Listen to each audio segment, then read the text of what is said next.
warahmatullahi wabarakatuh. Alhamdulillah, alhamdulillahi alladzi bi ni'matihi tatimmus salihah. Ashhadu an la ilaha illallah wahdahu la syarika lah wa ashhadu anna Muhammadan abduhu wa rasuluh. Ya ayyuhalladzina amanu taqullaha haqqa tuqatih wa la tamutunna illa wa antum muslimun.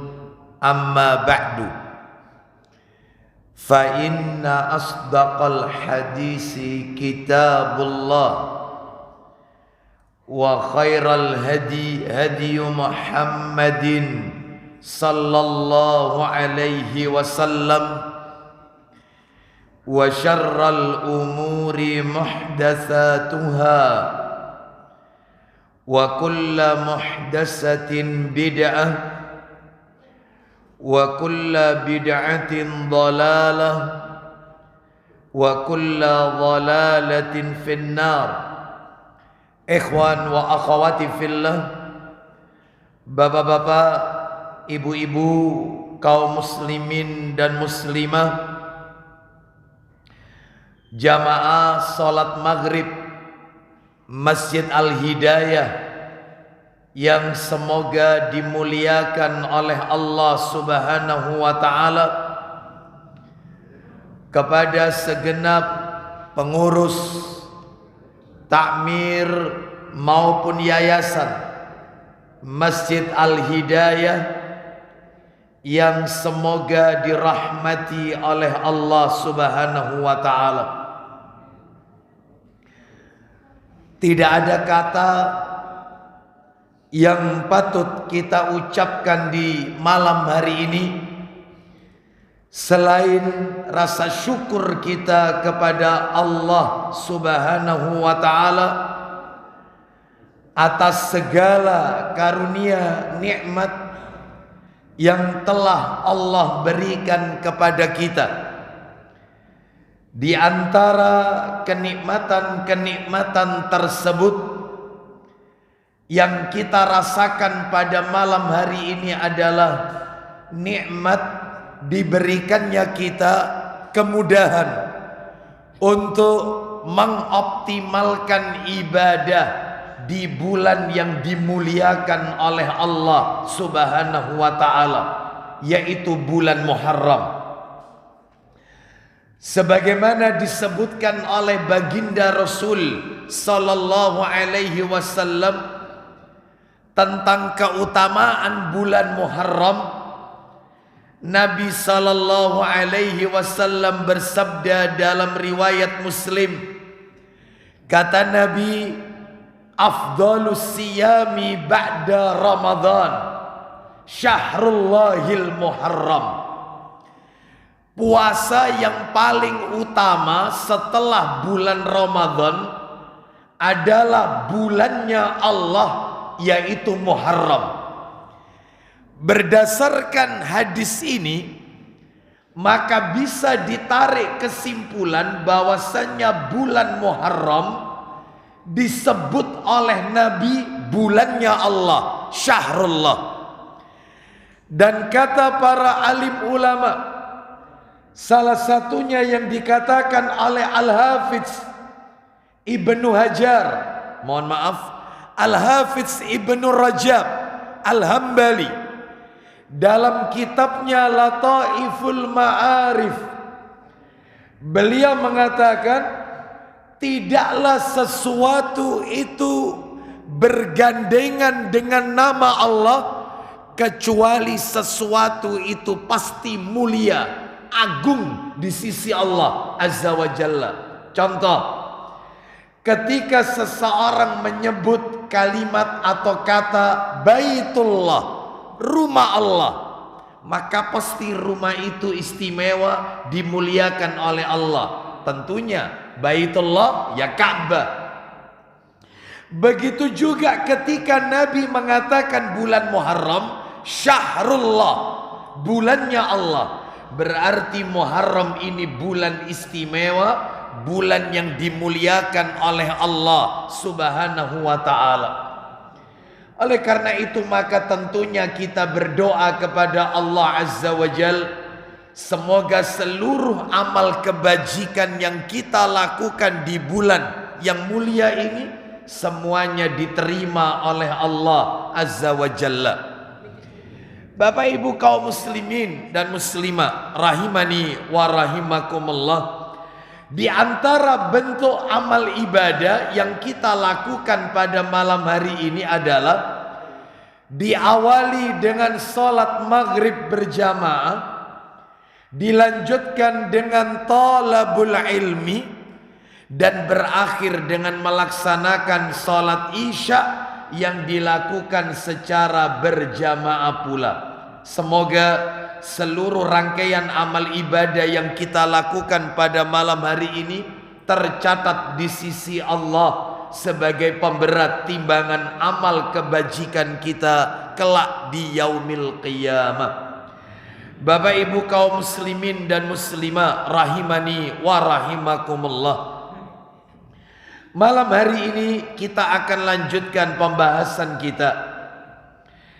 Pada bulan yang lalu kita tidak melanjutkan materi ensiklopedia larangan secara berurut, tetapi bulan yang lalu karena waktunya mendekati Idul Kurban, materinya kami berikan seputar larangan dalam permasalahan kurban. Ensiklopedia larangan seputar kurban pada bulan yang lalu. Maka pada malam hari ini kita akan melanjutkan mengurutkan dari apa yang sudah kita bahas 2 bulan yang lalu.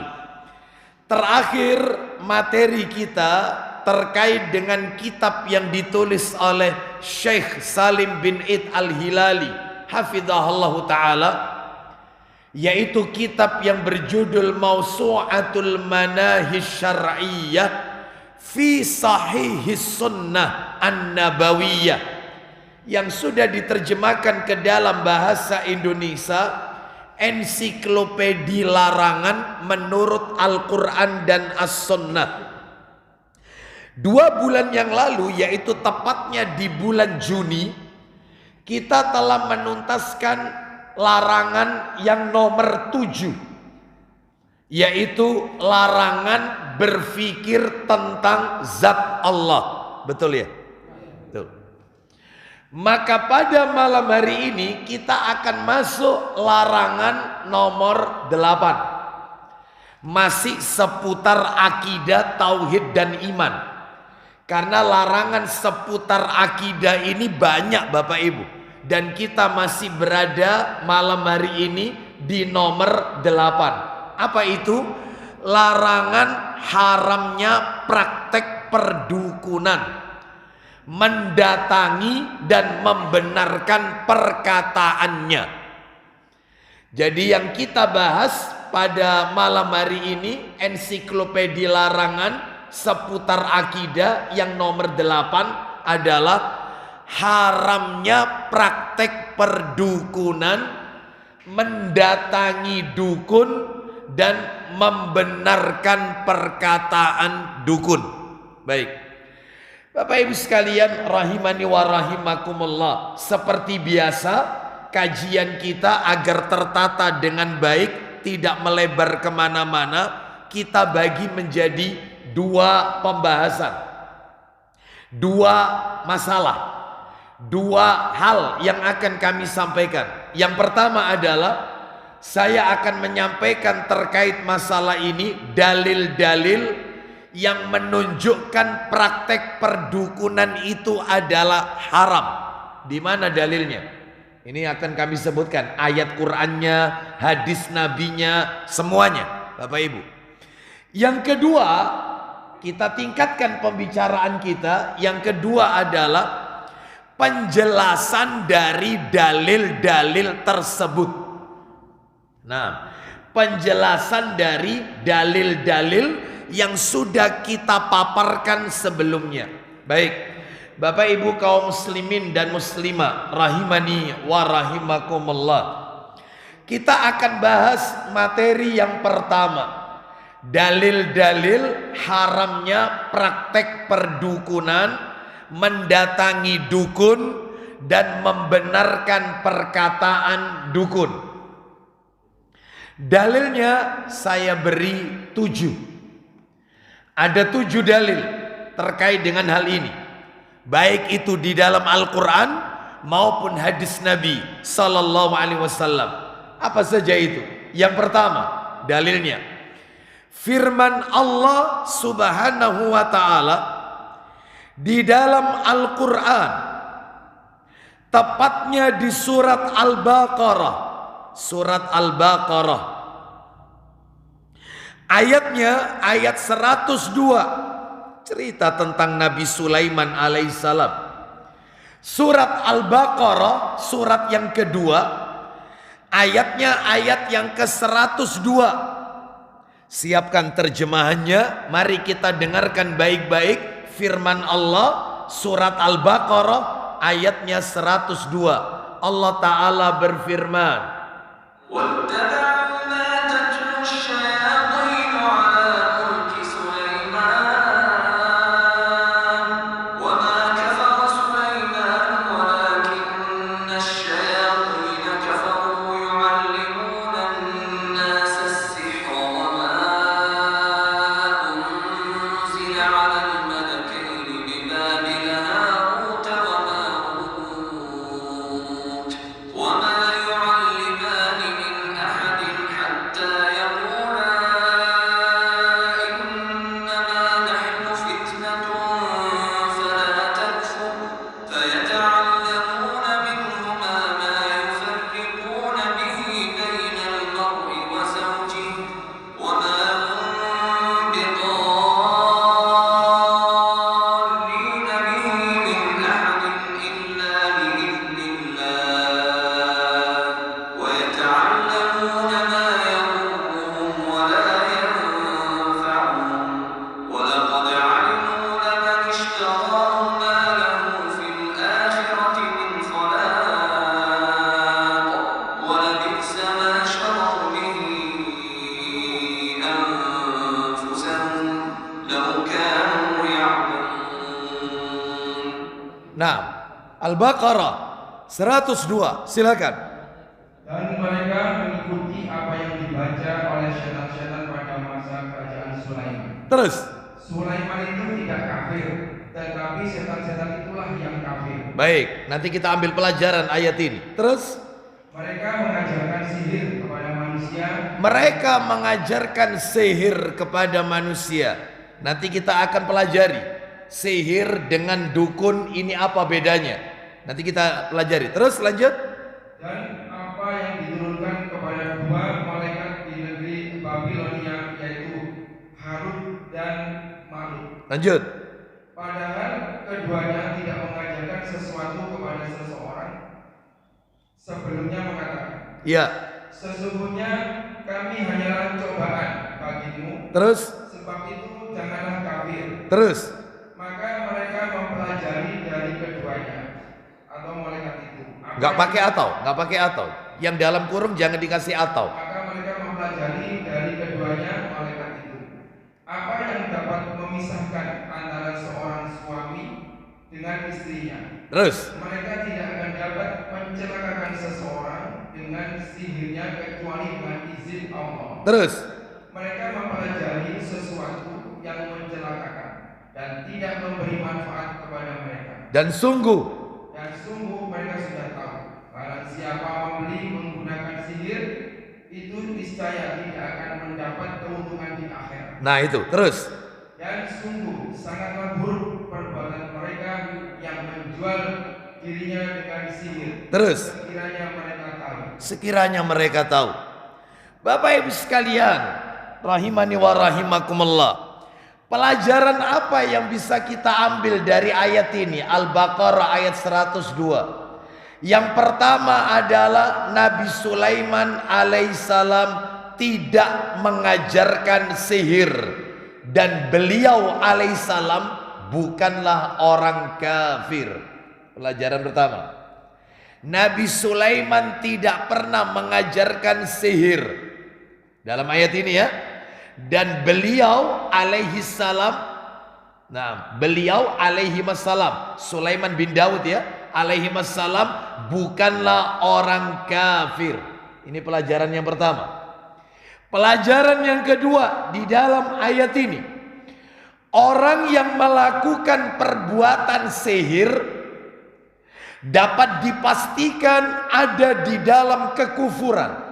Orang yang mempelajari sihir maka bisa dipastikan dia berada dalam kekufuran. Sihir itu macamnya banyak, termasuk hipnotis, masuk sihir, sulap itu sihir, semuanya itu. Pelet itu semuanya sihir. Mereka berada dalam kekufuran. Lalu apa Ustadz bedanya sihir sama mukjizat sama karomah? Nanti ini kita urut dulu aja ayat-ayatnya. Bapak Ibu sekalian, rahimani wa rahimakumullah. Orang yang melakukan perbuatan sihir dapat dipastikan dia dalam kekufuran. Ini yang kedua. Yang ketiga yang bisa kita ambil dari ayat ini, tujuan syaitan mengajarkan sihir kepada manusia agar mereka menyekutukan Allah. Jadi yang mengajarkan sihir ini syaitan, bukan Nabi Sulaiman, bukan Harut dan Marut, bukan. Siapa Harut Marut? Nanti sesaat lagi kita akan bahas siapa dua malaikat ini. Bapak Ibu sekalian, rahimani wa rahimakumullah, saya ulang pelajaran yang ketiga. Tujuan syaitan mengajarkan sihir kepada manusia agar manusia menyekutukan Allah. Syirik. Ini yang ketiga. Yang keempat, nah ini masuk ini. Dua malaikat yang bernama Harut dan Marut. Jadi ada malaikat namanya Harut dan Marut. Diturunkan oleh Allah di muka bumi. Allah turunkan malaikat ini ke muka bumi untuk menjelaskan kepada manusia tentang sihir.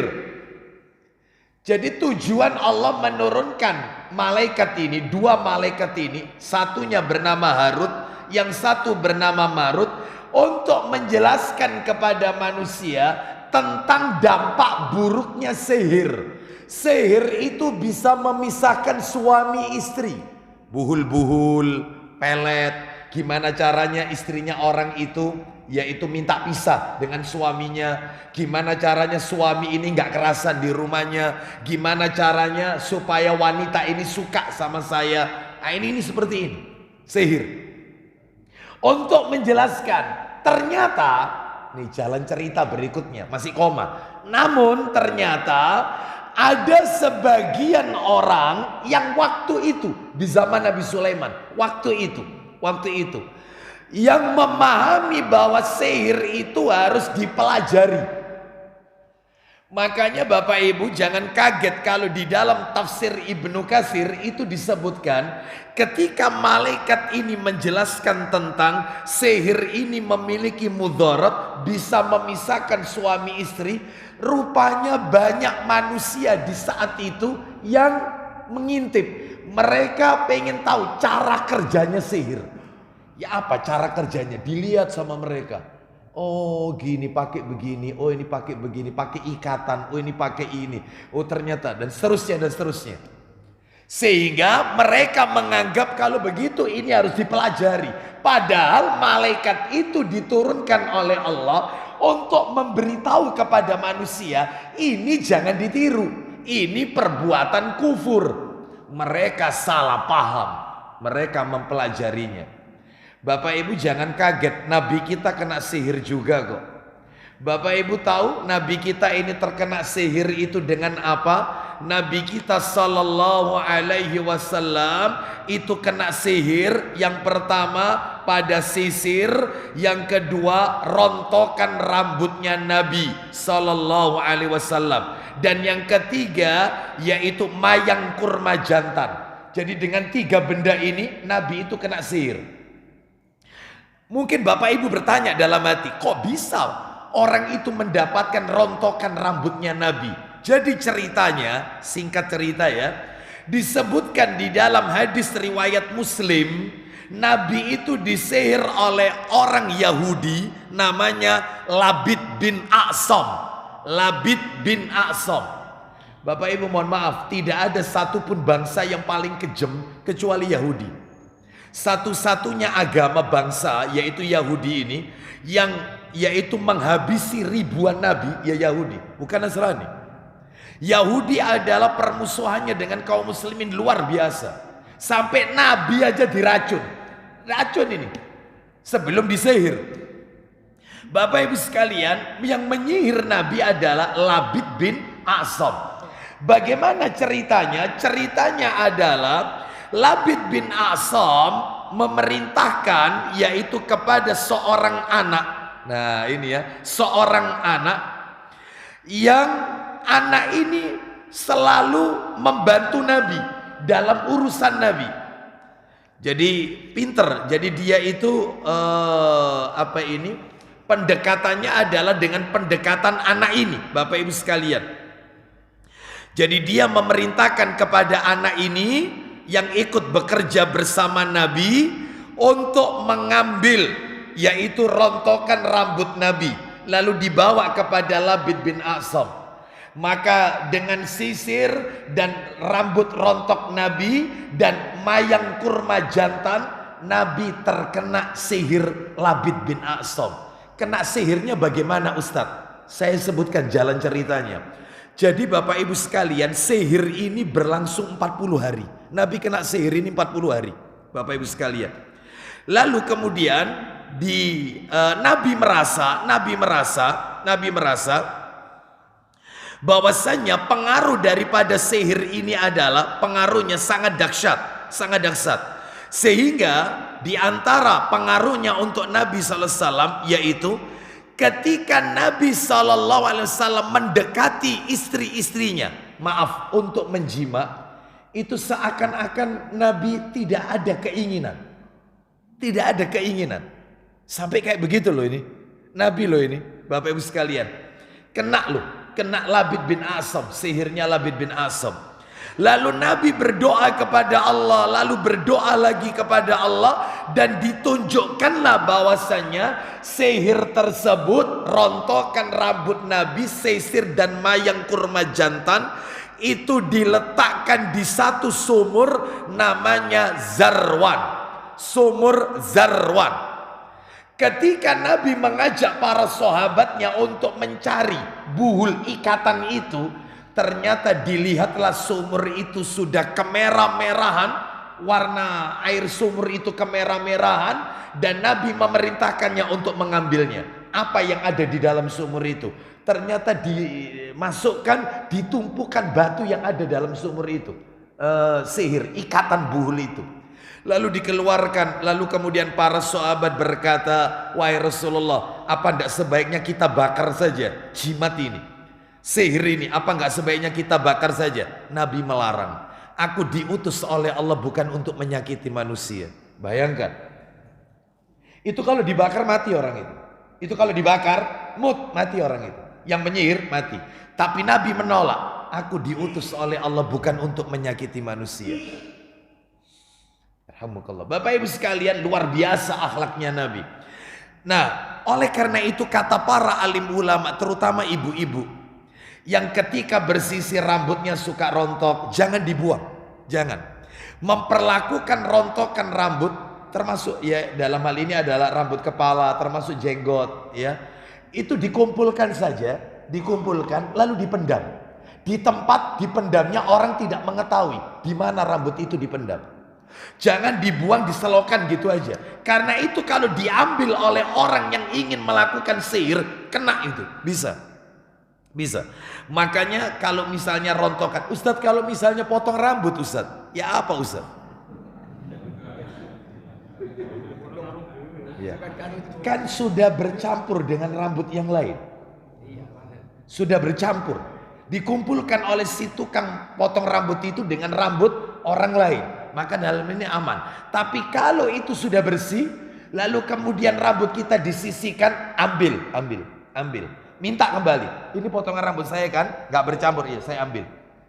Dipendem aja. Karena itu bisa dijadikan media untuk sihir. Kena kita. Rasul aja orang paling soleh kena, apalagi kita yang bukan nabi, bukan rasul.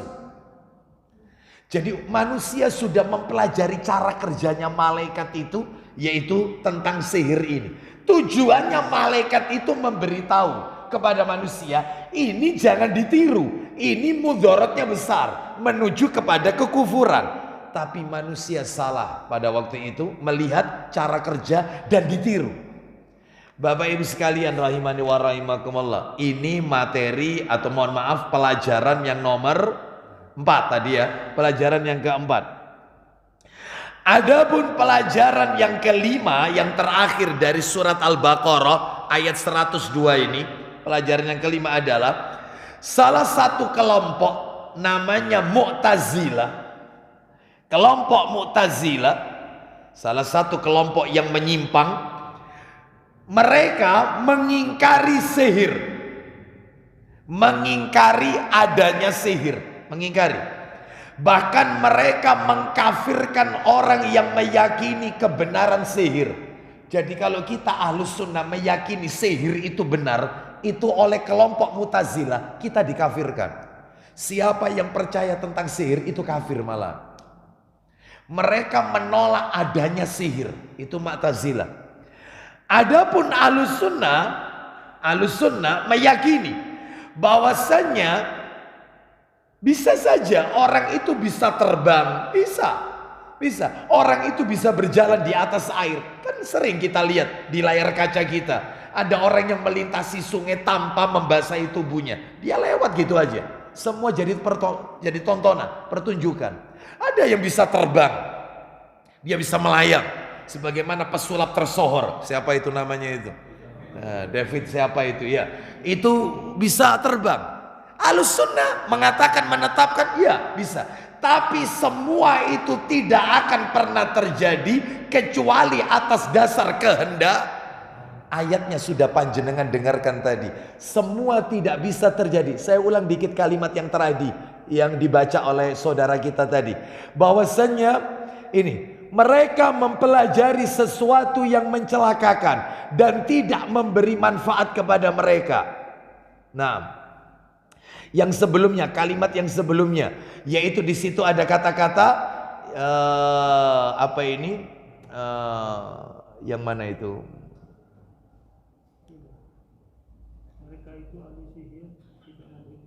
Nah, mereka ahli sihir tidaklah memberi mudarat. Nah itu, kecuali sesuai dengan apa yang telah Allah tetapkan. Jadi semua sesuai dengan takdirnya Allah Azza wa Jalla.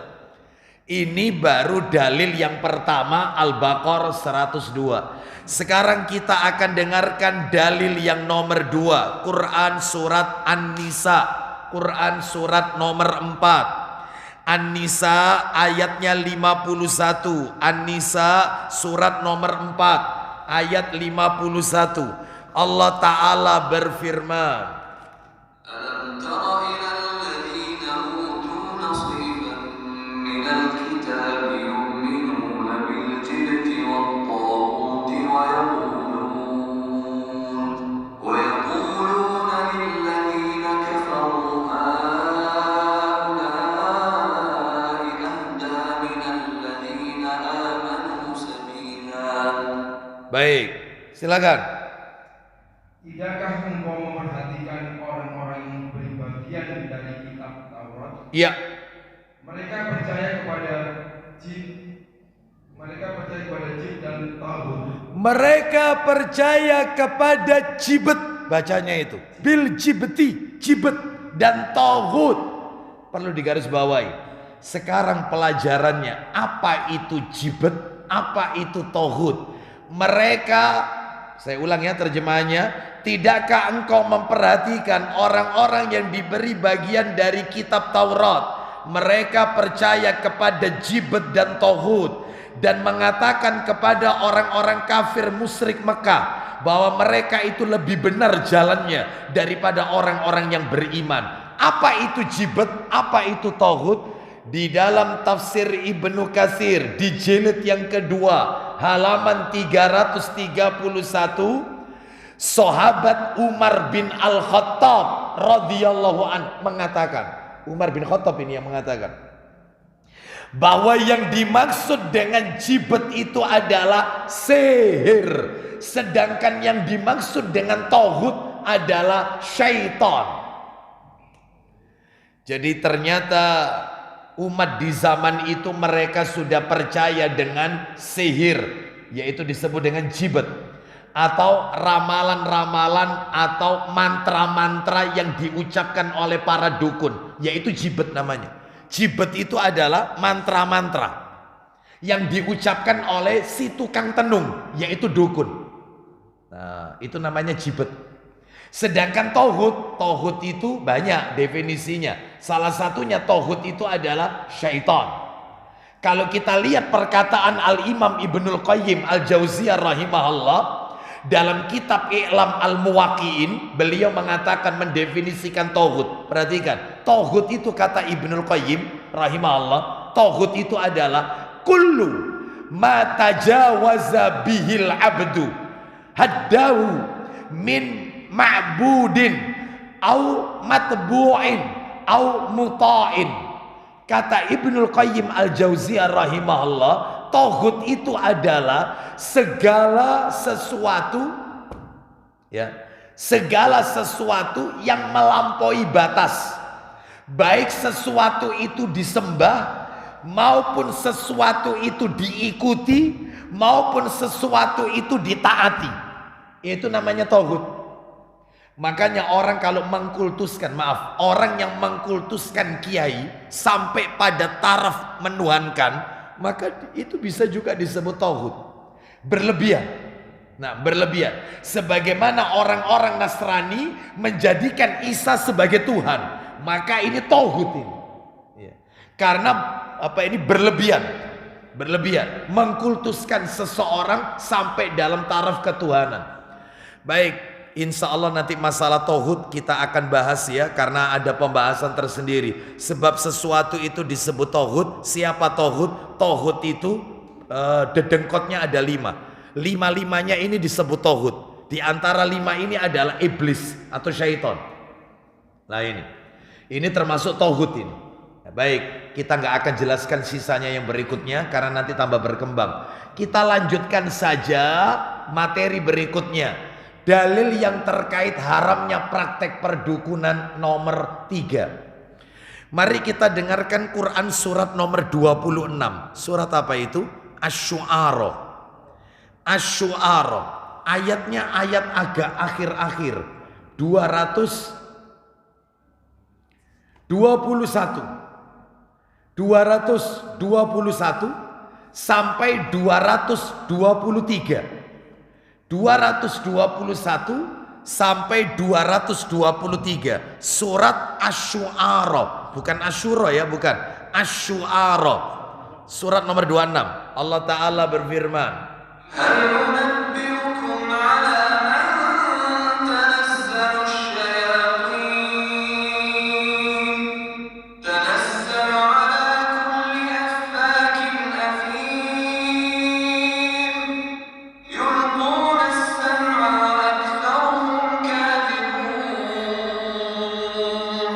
silakan.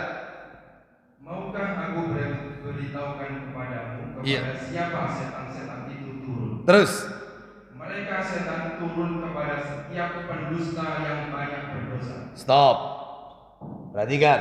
Saya bacakan terjemahannya mengikuti yang ada di dalam tafsir Ibnu Katsir. Begini terjemahannya. Perhatikan. Yang ada dalam tafsir Ibnu Katsir. Apakah akan aku beritahukan kepada kalian kepada siapa syaitan-syaitan itu turun? Mereka turun kepada setiap pendusta yang banyak berdusta, yaitu para dukun dan tukang sihir. Nah itu. Mereka para syaitan tersebut menyampaikan hasil pendengaran mereka dengan mencuri berita dari langit kepada para dukun dan tukang sihir. Jadi syaitan itu mencuri berita-berita gaib dari langit. Begitu berhasil dicuri, lalu disampaikan kepada tukang tenung, paranormal, wong pinter, black magic, white magic, para dukun, para peramal, disampaikan. Sedangkan kebanyakan mereka adalah orang-orang pendusta. Bapak Ibu sekalian, jelas sekali di dalam ayat ini bahwasannya disebutkan oleh para alim ulama, ya, para pendusta. Para pendusta yang dimaksud dalam ayat ini adalah para tukang tenung sihir, di mana mereka mencuri dengar berita, yaitu dari para jin, para syaitan yang berhasil mencuri dengar berita gaib dari langit, lalu disampaikan kepada para dukung tukang tenung tersebut. Nah ini, jadi ini menunjukkan bahwasannya dukun itu mesti berkolaborasi dengan jin. Dukun itu selalu, tukang sihir juga demikian. Iya. Makanya dalam hal ini simbiosis mutualisme, saling menguntungkan. Apa saling menguntungkannya? Saling menguntungkannya adalah dari pihak si dukun, dia bisa mengatakan sesuatu yang menyebabkan orang yang bertanya itu menjadi senang. Jadi semua yang dia ucapkan itu benar kabeh. Sampai nanti bakal begini, sampai bakal jodoh sampai begini, sampai nanti hidup sampai begini. Jangan seperti ini karena nanti begini. Ramalan-ramalan di masa depan. Sudah, itu hasil mencuri dengar dari syaitan. Dan dia dapat sesuatu dari orang itu. Adapun untuk jinnya, apa untungnya? Untungnya adalah yaitu dia memperoleh teman sebanyak-banyaknya di neraka Allah Azza wa Jalla. Untungnya syaitan di situ.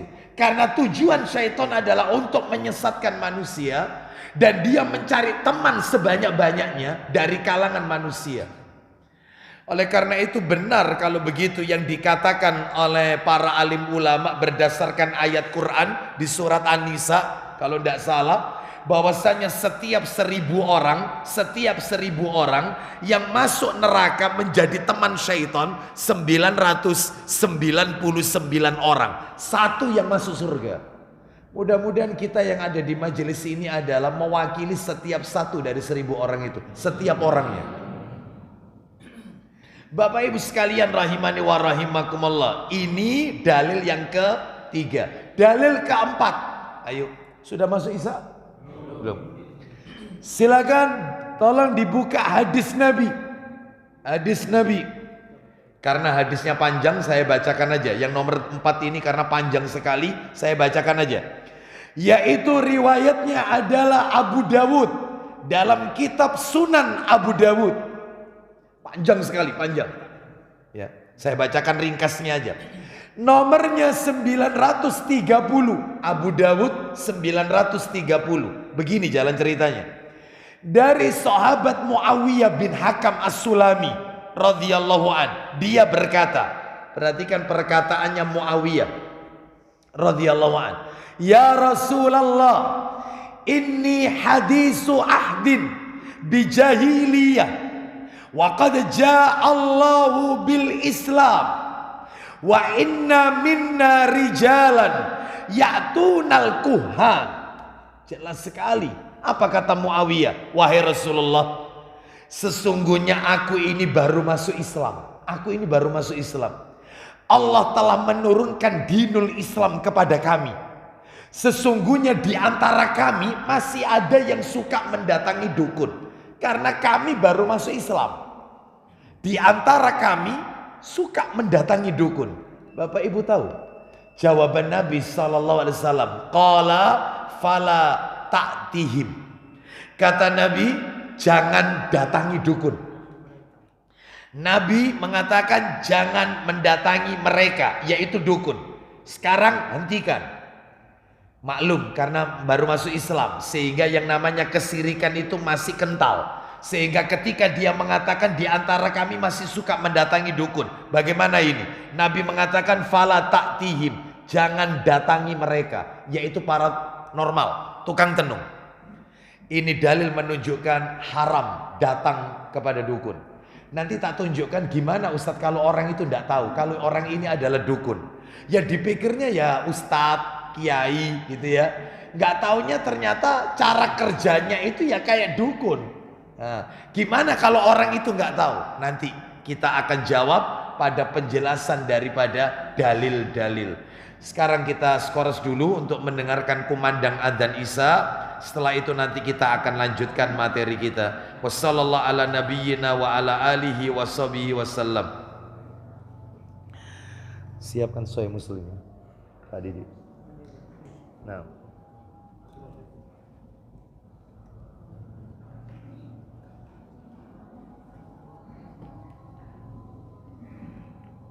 Allahu Akbar,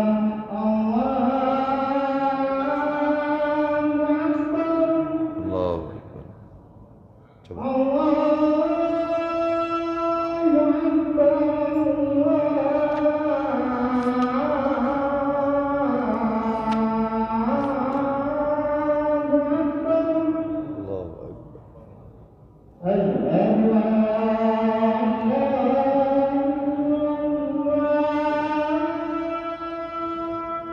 Asyhadu an la ilaha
Alhamdulillah wassalatu wassalamu ala rasulillah wa ba'd. Kita lanjutkan Bapak Ibu, dalil yang kelima.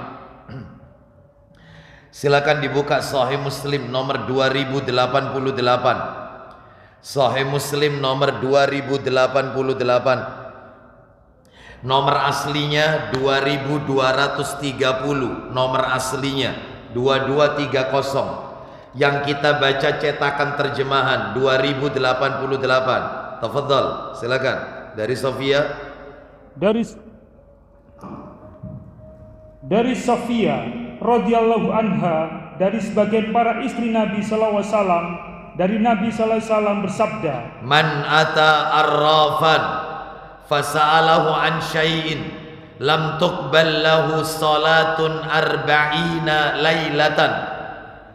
Siapa mendatangi tukang tenung, Siapa yang mendatangi tukang tenung, siapapun namanya, lanjut, lalu dia menanyakan sesuatu kepada tukang tenung itu, sekedar bertanya, meskipun tidak yakin, sekedar bertanya, lanjut, tidak diterima Allah sholatnya selama 40 malam. 40 malam sholatnya tidak diterima, 40 hari sholatnya tidak diterima, baik sholat fardu maupun sholat sunnah. Bayangkan sehari 5 kali sholat, ya, dikali 40 hari, 200 waktu sholat terhapus. Itu belum qobliyah ba'diyahnya, belum tahajudnya, belum witirnya, belum sholat sunnah yang lainnya, duha, isyraq, 40 hari dihapus. Siapa yang mendatangi tukang tenung menanyakan sesuatu sekalipun tidak yakin, hati-hati. Ini dalil yang kelima, nanti kita jelaskan. Dalil yang keenam, silakan dibuka kitab Sahih Targhib wa Tarhib jilid 4, ada di buku itu. Atau bisa pakai yang itu, bisa Pak Didi. Pakai ini Pak Didi, boleh. Jilid 4. Nomornya jilid 4. Nomor 2433. 2433 dari Abu Hurairah radhiyallahu an. Silakan.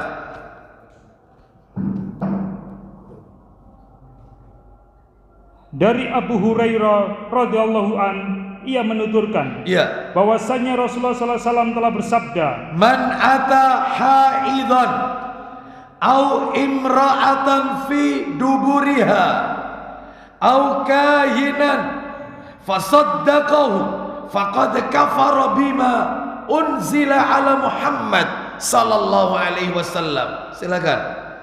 barang siapa yang menyetubuhi wanita haid atau perempuan pada duburnya, Nah, siapa yang menjima wanita dalam kondisi wanita itu haid? Satu.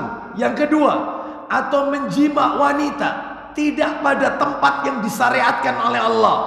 Nah, Bapak Ibu tahulah maksud saya. Tadi sudah dibacakan oleh Pak Didi. Teruskan. Yang ketiga, atau datang kepada dukun atau dia mendatangi dukun. Terus, lalu mempercayainya, lalu dia membenarkan ucapan si dukun. Siapa yang melakukan dari salah satu 3 perkara ini, entah jima istri saat haid, entah menjima istri di bagian belakangnya, bukan pada tempat yang disyariatkan oleh Allah, atau yang ketiga mendatangi dukun dan membenarkan perkataan dukun, maka sungguh ia telah kafir kepada apa yang telah diturunkan kepada Muhammad SAW. dia telah kafir dari apa yang telah diturunkan kepada Nabi Muhammad SAW. Apa itu maksudnya yang diturunkan kepada Nabi Muhammad SAW? Yaitu kufur terhadap Al-Quranul Karim.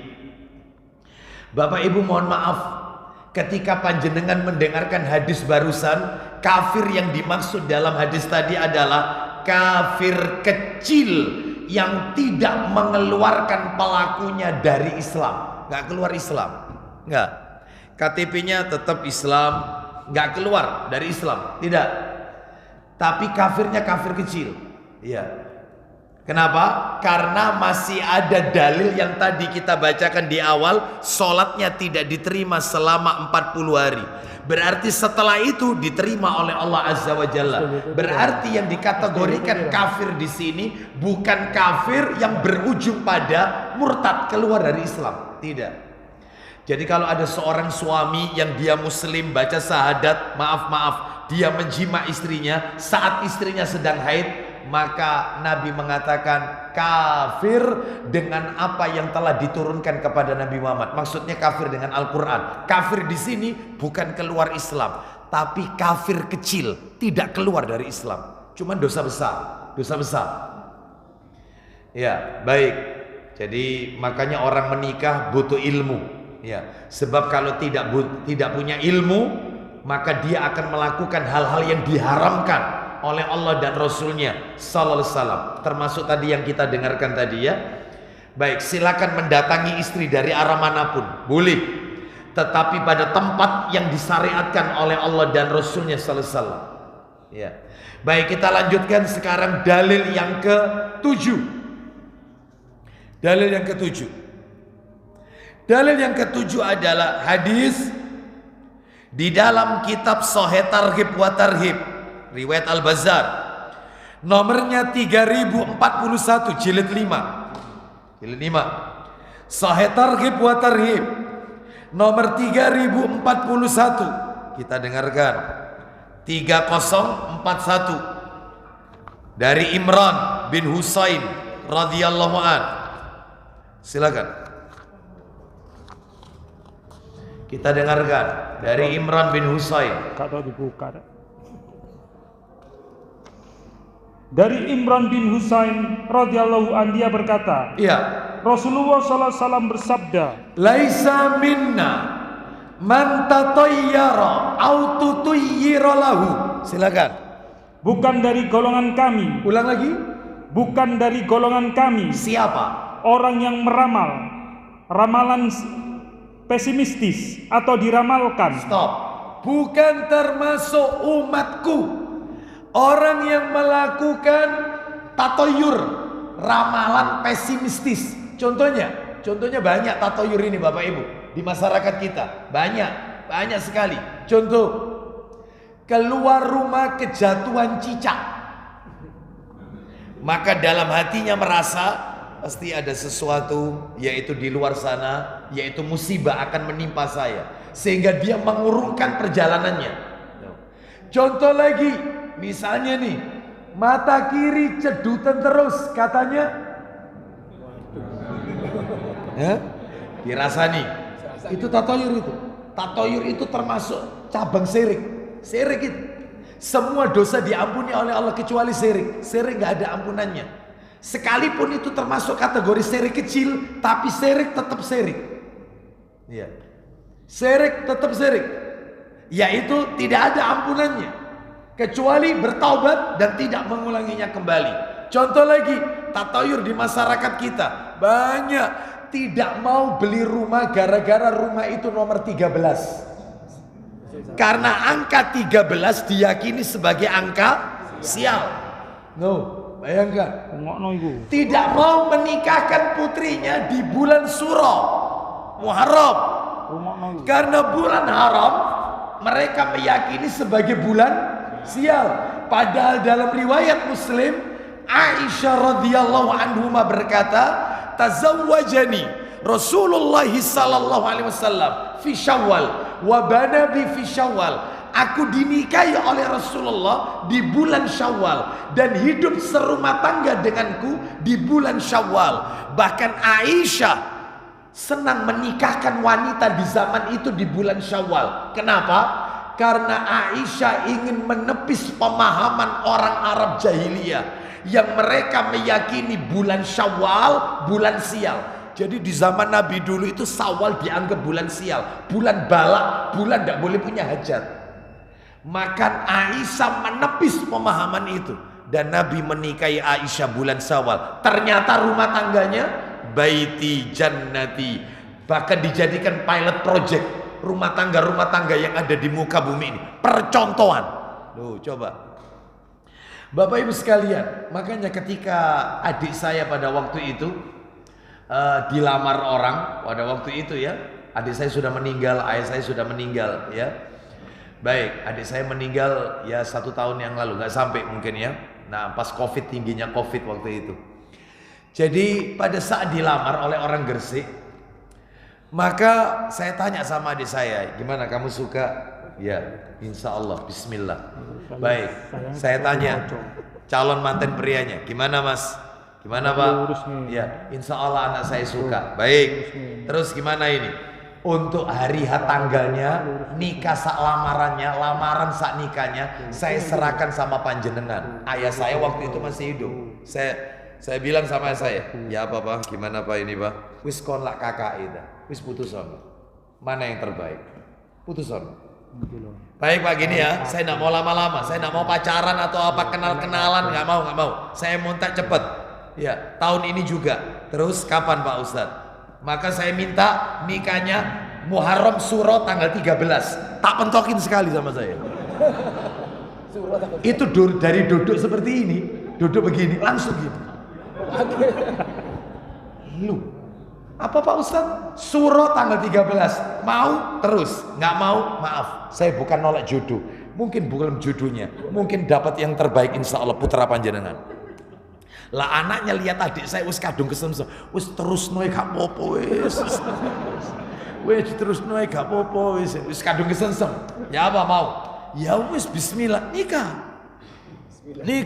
Nikah. Memang apa ini dalam hal ini Bapak Ibu sekalian, rahimani wa rahimakumullah, cobaan dari keluarga itu banyak. Kawin kok Suro tanggal 13 maneh. Iki kok balak, kok nikahi macam-macam.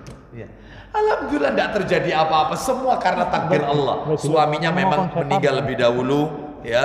Lalu kemudian setelah itu punya anak 4. Lalu ketika Covid kemarin meninggal di rumah sakit Ibnu Sina adik saya. Nah, qadarullah, semuanya takdir dari Allah Azza wa Jalla, bukan karena tanggal 13 atau bulan Surah, bulan balak, bukan. Seperti itu. Nanti mau nikah cari tanggal baik, istilahnya hari tali wangke. Tali wangke pocong, tali wangke tali pocong. Jadi hari tanggal sangar. Nanti dilihat wetonnya, suami lahir jatuh hari Senin, istri jatuh lahirnya hari Rebu. Senin ketemu Rebu, loro-loroan, kasih tuh nikah. Wis lecek kabeh. Ya, nanti dilihat Selasa ketemu Kemis pendae, maka nanti nggak bisa kaya. Jangan nikah, nanti nggak akan kaya. Macem-macem. Yang kaya begini tatoyur. Nggak mau beli rumah yang menghadap ke pertigaan alias toso. Ya. Makanya nggak ada rumah itu nomor 13 perumahan, mesti 12A. Tidak mau beli rumah. Kalau rumah itu depannya lebar, ke belakang tambah mengecil. Justru yang hoki itu kalau depannya kecil, semakin ke belakang semakin ngantong. Makanya semua aliran feng shui, hong shui, serek semuanya. Tatoyur semua itu. Ya, seperti itu. Nanti melihara ikan lohan. Zamannya lohan. Ya. Lohannya macam-macam, nanti ada tulisannya apa, itu mengandung hoki katanya, macam-macam. Ini semua tatoyur Bapak Ibu sekalian. Makanya panjenengan kalau baca surat Yasin, qalu inna tatoyyarna bikum tatoyur la illam tantahu lanarjumannakum, dan seterusnya. Qalu ta'irukum. Apa sih tatoyur itu? Tatoyur itu arti katanya, asal katanya to'ir. To'ir itu burung. Orang Arab dulu kalau mau melakukan perjalanan, maka mereka melepaskan burung. Kalau terbangnya ke arah kanan, lanjut perjalanan, aman. Tapi kalau burung itu dilepas terbangnya ke arah kiri, akan terjadi musibah. Urung. Lurus juga. Ya, kalau lurus nggak tahu. Ya, seperti itu. Mungkin tetap jalan. Ya, seperti itu. Sekarang bukan burung, bukan. Sekarang macam-macam tatoyur. Saya tanya. Gigi atas patah, maka harus ditanam. Gigi bawah yang patah, maka ditaruh ke sirip. Coba. Supaya ndak hujan, celana dalam ditaruh. Terop, itu ya, dikasih lombok kan gitu ya, macam-macam. Pakai gini-gini lagi. Ada. Udek teh. Apa ini gini-gini ini? Udek teh. Aduh, Mandalika. Wah, lupa Anda dengan Mandalika. Iya. Guyur. Dia keloncong. Iya, dia sendiri kan keloncong ya. Baik, nolak hujan. Padahal yang benar bukan nolak hujan. Yang benar adalah doa yang Nabi ajarkan. Allahumma hawin alaina wala alaina. Ya Allah, turunkan hujan itu di sekitar kami, jangan tepat di atas kami. Itu doa yang Nabi ajarkan. Baik, belum lagi wanita hamil. Wanita hamil tidak boleh lihat orang jelek, khawatir nanti anaknya Kalau lihat orang jelek itu mesti perutnya dipegang sambil mengucapkan amit amit. Kira-kira kalau dengar orangnya marah apa enggak? Ya marah lah. Ini semua tatayur yang kayak begini nih. Ya, wanita hamil nyimpan peniti, nyimpan gonting supaya tidak diganggu syaitan. Tatayur, masuk khurafat, masuk syirik semuanya ini. Hati-hati. At-tiyaratu syirkun. Nabi bilang 3 kali. At-tiyaratu syirkun. At-tiyaratu syirkun. Tatayur itu syirik, sikap pesimistis itu syirik. Tuh coba, nggak boleh yang kayak begini. Pedagang di pasar, mulai pagi buka toko sampai siang nggak ada pembeli. Tiba-tiba datang pembeli pertama, uangnya diapain biasanya? Laris. Oh, ya. Banyak nggak? Banyak. Iya, banyak tatayur ini Bapak Ibu sekalian. Belum lagi yaitu hamil, anaknya dibacain surat Yusuf supaya ganteng seperti. Kalau dibacain surat Maryam, kalau lahir perempuan supaya cantik kayak Maryam. Ya semua lihat bapak ibunya. Kalau bapaknya ganteng, ibunya cantik, anaknya seputar itu. Tapi kalau bapaknya itu ibunya itu. Ya anaknya itu sudah. Makanya kata Nabi, nikahilah wanita, carilah yang cantik, yang ganteng. Kan gitu, supaya perbaikan. Ya.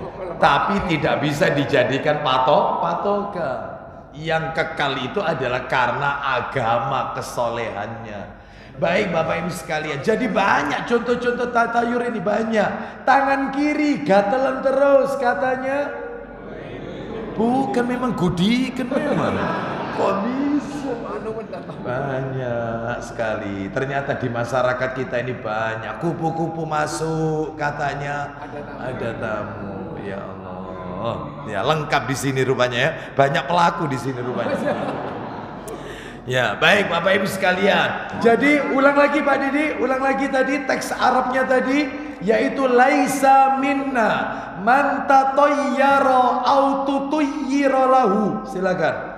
Bukan dari golongan kami orang yang meramal atau ramalan pesimistis atau diramalkan. Bapak Ibu kalau dengar kata-kata bukan golongan kami, itu bukan berarti keluar dari Islam, bukan. Tetapi ini termasuk ancaman keras. Seperti kalau ada orang tua bilang sama anak-anaknya, misalnya dia bilang begini, siapa yang tahun ini hari raya tidak pulang, maka bukan anakku. Siapa yang Idul Fitri tahun depan tidak pulang ke rumahnya ibu, maka duduk anakku. Vonisnya gitu ancamannya. Ternyata ada anaknya yang berhalangan gak bisa datang. Apakah terputus dari nasabnya dengan ibunya? Tidak. Ya tetap namanya anak, hubungan darah. Ya seperti itu. Nasab ini keluar dari rahimnya sang ibu. Maksudnya ibu mengatakan demikian itu ancaman keras. Sama dengan Nabi mengatakan laisa minna, bukan golonganku. Ini ancaman keras. Terus yang berikutnya, autakahana autukuhina lahu.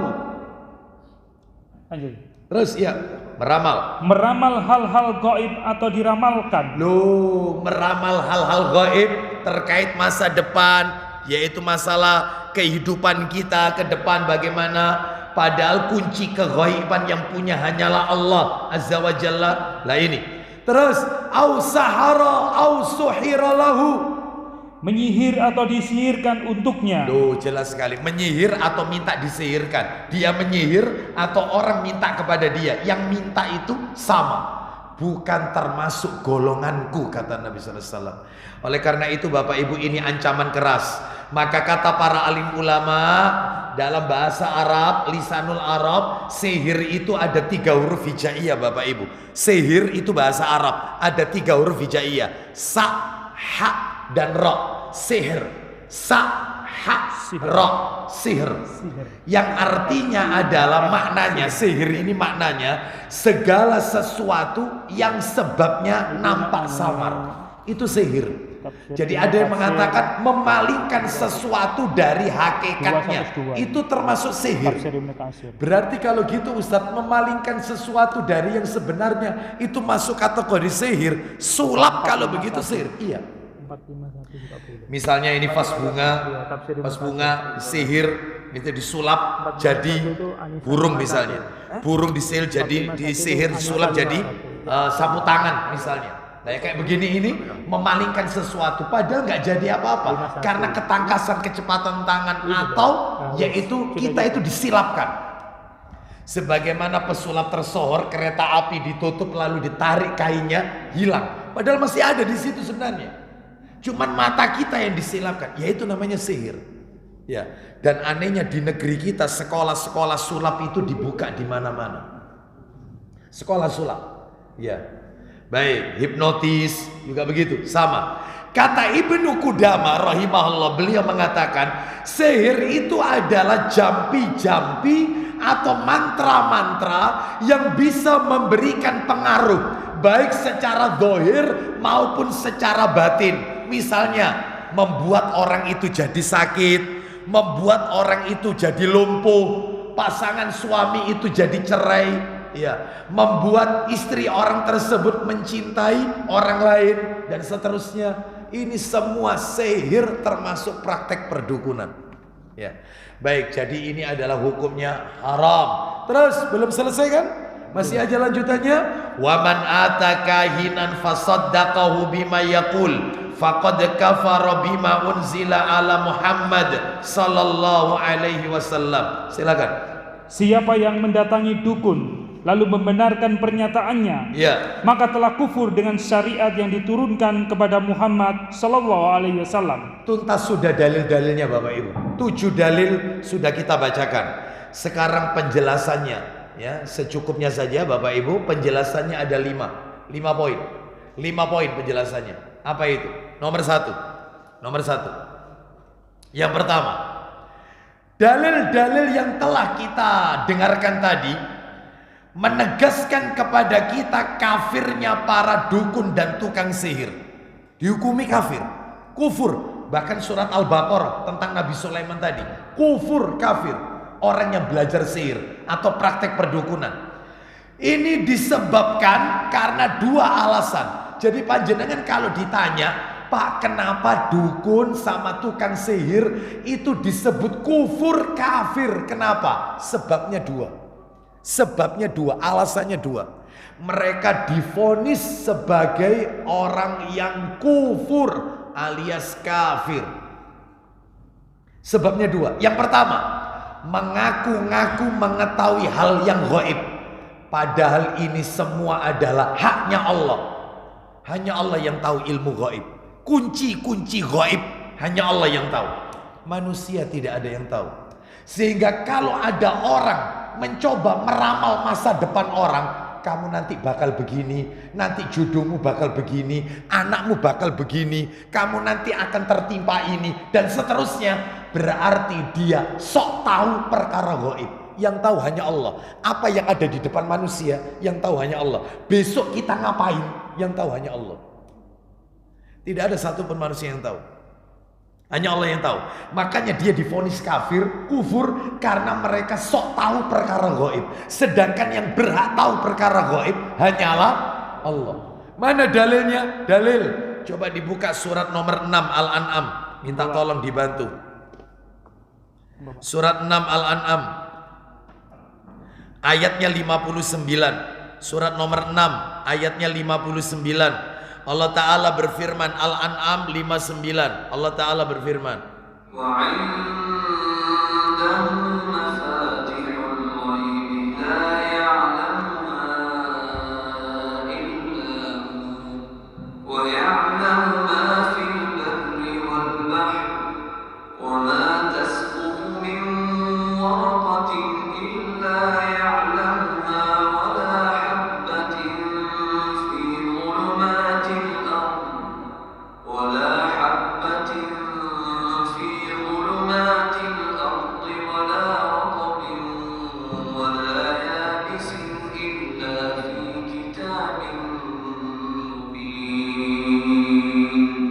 Silakan.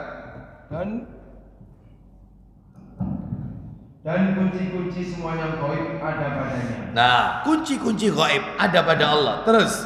Tidak ada yang mengetahui selain Dia. Teruskan. Dia mengetahui apa yang ada di darat dan di laut. Terus. Tidak ada sehelai daun pun yang gugur yang tidak diketahuinya. Tidak ada satupun daun yang berguguran di muka bumi ini kecuali semua diketahui oleh Allah. Lanjut. Tidak ada sebutir biji pun dalam kegelapan bumi dan tidak ada sesuatu yang basah atau yang kering yang tidak tertulis dalam kitab yang nyata, yaitu Lauhul Mahfuz. Saya tambahkan lagi dalil. Coba dibuka surat nomor 27 An-Naml. Ayatnya ayat 65. An-Naml 65. Surat 27 ayat 65. Allah berfirman, "Qul la ya'lamu man fis samawati wal ardi al-ghaiba illa Allah wa ma yash'uruna ayyana yub'atsun."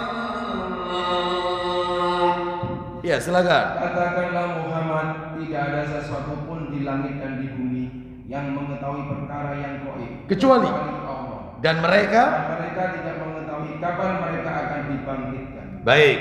Saya tambahkan lagi surat nomor 31 Luqman ayatnya 34. Jadi jangan sok tahu perkara gaib. Jangan. Sok tahu masalah gaib. Jangan. Surat 31 ayat 34. Ya, surat 31 ayat 34. Apalagi bermunculan di media sosial mereka-mereka yang sudah berani menerka-nerka kapan kiamat itu terjadi. Katanya kiamat terjadi kurang sekian tahun dengan tanda-tanda dan seterusnya. Maka ini sok tahu perkara gaib. Yang tahu perkara kiamat hanya Allah. Nabi saja ditanya Jibril nggak tahu, apalagi kita yang bukan Nabi. Jadi jangan sok tahu masalah rezeki, masalah umur, masalah ajal, masalah kita wafat di bumi mana. Yang tahu hanya Allah.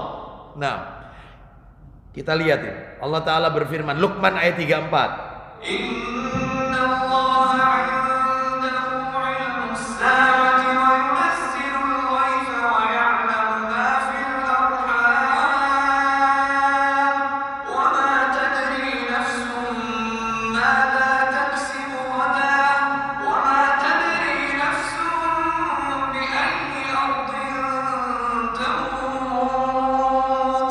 Inna Allah 'alimun khabir.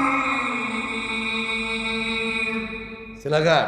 Sesungguhnya hanya di sisi Allah ilmu tentang hari kiamat. Satu. Terus.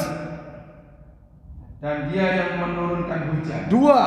Dan mengetahui apa yang ada dalam rahim. Tiga. Dan tidak ada sesuatu pun yang dapat mengetahuinya dengan pasti. Apa? Apa yang akan dikerjakan besok. Empat. Terus. Dan tidak ada seorang pun yang dapat mengetahui di bumi mana dia akan mati.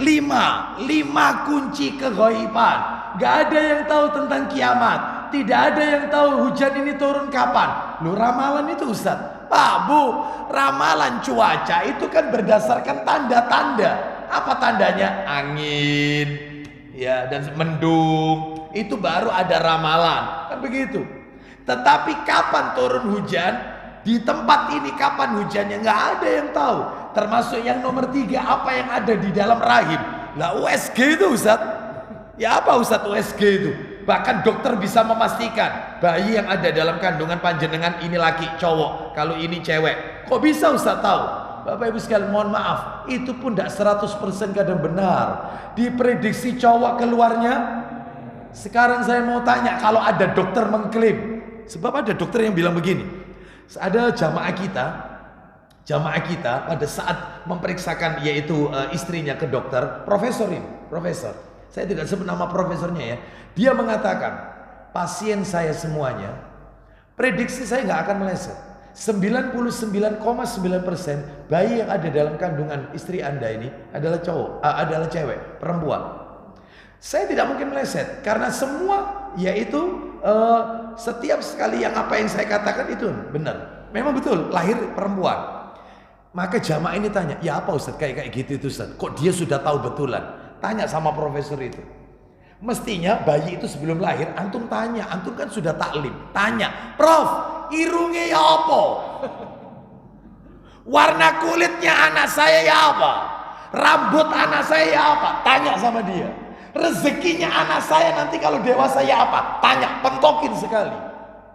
Ngono Ustaz, iya engko nek mateng mana Ustaz? Sampai suara sih banter. Iya. Tanya. Dia kan cuma memprediksi, tanya. Kulitnya apa dok nanti dok? Sawo matang, putih atau hitam? Tanya. Saya yakin dia nggak akan bisa jawab. Terus tanya lagi. Bagaimana fisiknya, hidungnya, telinganya bagaimana? Itu terus tangannya itu gimana dan seterusnya. Tanya. Tanya lagi. Rezekinya anak saya nanti itu gimana ke depannya? Tanya. Saya yakin mereka nggak akan bisa jawab. Kalau bisa dukun berarti. Itu namanya terkun, dokter ngerangkap dukun, terkun. Nah, itu ya. Itu baik. Jadi dalam hal ini cuman meraba-raba saja ya. Terus apalagi di sini kunci keghaiban, apa yang dikerjakan besok nggak ada satupun yang tahu. Dan terakhir di bumi mana kita ini akan wafat, tidak ada satupun yang tahu. Coba Pak Didi dibuka Sahih Muslimnya, Sahih Bukhari, nomornya 1984 1984 Bukhari, nomor aslinya 7379. Ayo, silakan. 1984 1984 Bukhari, silakan. Loh, ada kan Sahih Bukhari, saya bawa kok. Boleh. Paling belakang sendiri, belakang. 1984 atau nomor aslinya 7379. Nomor asli. Kita baca yang terjemahan boleh. Silakan. Ayo. Kita tutup sampai nomor 1 saja Bapak Ibu. Silakan. Dari Ibnu Umar radhiyallahu anhuma, dari Nabi sallallahu alaihi wasallam, beliau bersabda, isinya 5 kunci hal yang gaib. Nah itu, terus tiada mengetahuinya selain dari Allah. Apa 5 kunci keghaiban itu? 1, tiada mengetahui apa yang tersimpan dalam rahim kandungan perempuan melainkan Allah. Loh, itu 1. Nomor 2, tiada yang mengetahui apa yang akan terjadi besok melainkan Allah. Nomor 3, tiada seorang pun mengetahui bila waktunya hujan akan turun melainkan Allah. Terus nomor 4, tiada mengetahui seseorang di negeri mana dia akan meninggal dunia melainkan Allah. Nomor 5, dan tiada yang mengetahui bila hari kiamat akan terjadi, kapan kiamat itu terjadi, kecuali melainkan Allah. Melainkan Allah. Itulah 5 kunci keghaiban. Bapak Ibu, sedikit saya tambahkan, ini masih nomor 1 keterangannya. Kenapa kok dukun tukang sihir itu divonis kafir? Kan alasan pertama, karena mereka sok tahu perkara gaib, padahal yang tahu hanyalah Allah. Bapak Ibu sekalian, mohon maaf, kadang-kadang yang diucapkan oleh dukun itu sedikit ada yang benar. Ada yang benar. Kenapa kok benar? Itu adalah berita yang dicuri oleh syaitan dari langit. Lalu mereka sampaikan kepada teman-teman dekatnya syaitan, yaitu dukun dan tukang sihir. Syaitan mencuri berita gaib dari langit, disampaikan ke teman-temannya, yaitu si tukang tenung ini, dukun dan tukang sihir. Kemudian si dukun ini mencampur aduk berita tersebut dengan 100 dusta. Pak Bu, yang dicuri setan itu cuma 1 berita, tapi dikemas oleh si dukun ini menjadi 100 berita, kata Nabi. Dan ternyata salah satu ada yang benar, cocok, tapi yang lain dusta semuanya. Ya. Entah itu meramal mimpi, ya. Saya itu mimpi begini Pak, ini begini, bagaimana menurut tukang ramal? Ya. Jadi begini, kalau panjenengan mimpi begini, ini gini-gini, nanti panjenengan itu akan terjadi begini-begini. Banyak yang dia sampaikan, salah satunya ada yang pas. Maka itu berita dari jin atau syaitan yang menangkap berita gaib dari langit. Mana dalilnya? Ayo dibuka. Dalilnya Sahih Muslim, nomornya 2085. Sahih Muslim 2085 2085. Nomor aslinya 2228. Silakan. Dari Aisyah radhiyallahu anhuma. Ayo. Dari Aisyah radhiyallahu anhuma ia berkata, Ya. aku pernah bercerita kepada Rasulullah SAW Terus. bahwa para tukang tenung berkata begini dan begitu. Terus. Kami lihat kenyataannya memang benar. Katanya Aisyah, kelihatannya benar. Ada yang cocok wahai Rasulullah. Lanjut. Sabda Nabi SAW, Apa kata Nabi? kata-kata yang benar itu tertangkap oleh sebangsa jin. Terus. Lalu dibisikannya ke telinga tukang tenung dan ditambah-tambahnya dengan 100 dusta. Tuh, 100 dusta. Iya. Jadi kalau gitu yang lebih canggih siapa ini? Jinnya apa dukun-dukunnya? Jin mencuri satu berita dikemas jadi 100. Dukun. Bapak Ibu, mohon maaf ini perlu panjenengan perhatikan. Peristiwa pencurian berita dari langit, peristiwa ini yaitu yang dicuri oleh syaitan, berita-berita langit itu terjadi ketika zaman jahiliyah sebelum Rasul diutus. Tolong diingat-ingat. Ketika Nabi sudah diutus oleh Allah, Al-Quran sudah turun, maka syaitan jin kesulitan mencuri berita dari langit. Jadi kalau ada dukun zaman now, zaman sekarang yang mencoba meramal, wis ojo dipercaya wis sudah. Kenapa? Karena mereka kesulitan dapat info dari jin. Karena kalau dulu zaman jahiliyah sebelum Nabi diutus, itu mereka dapat banyak itu dari jin, dari syaitan. Begitu Nabi diutus, Ustadz ngomong begini ada dalilnya, ada. Sebentar lagi saya tunjukkan. Begitu Rasul diutus oleh Allah, maka jin-jin syaitan kesulitan untuk mencuri berita gaib dari langit. Sehingga para dukun yaitu mereka tidak bisa mengatakan atau mendengar apa yang diambil oleh syaitan atau jin. Jadi itu murni dustanya mereka. Gak ada dari jin, gak ada dari syaitan, gak ada. Karena mereka kesulitan. Kenapa kok kesulitan? Karena langit itu penuh dengan bintang-bintang, dan bintang-bintang itu sebagai alat-alat pelempar syaitan. Malaikat-malaikat yang akan membusur syaitan, yang akan mencuri dengar, itu sudah disiapkan oleh Allah. Sehingga mereka kesulitan. Itu kejadiannya setelah Rasul diutus. Tapi sebelum diutus, mereka sering mencuri berita gaib dari langit. Di mana itu saat keterangan kayak begini nih dalilnya? Dalil surat nomor 72 Al-Jin. Ayo, yang hafal juz 29 ya. Surat Al-Jin itu surat nomor 72 Bapak Ibu. Ayatnya 8 dan 9. Surat nomor 72 ayatnya ayat 8 dan ayat 9. Allah Ta'ala berfirman, wa anna lamasna as-samaa'a fawajadnaha muliyat harasan shadidan wa shuhba wa anna kunna naq'udu minha maq'ida lis-sam' faman yastami' al-ana yajid lahu shihaban rasada. Silakan. Dan sesungguhnya kami jin telah mencoba mengetahui rahasia langit. Kami jin telah mencoba mengetahui rahasia langit. Maka kami mendapatinya penuh dengan penjagaan yang kuat dan panah-panah api. ternyata langit itu dijaga oleh Allah dengan panah-panah api. Teruskan.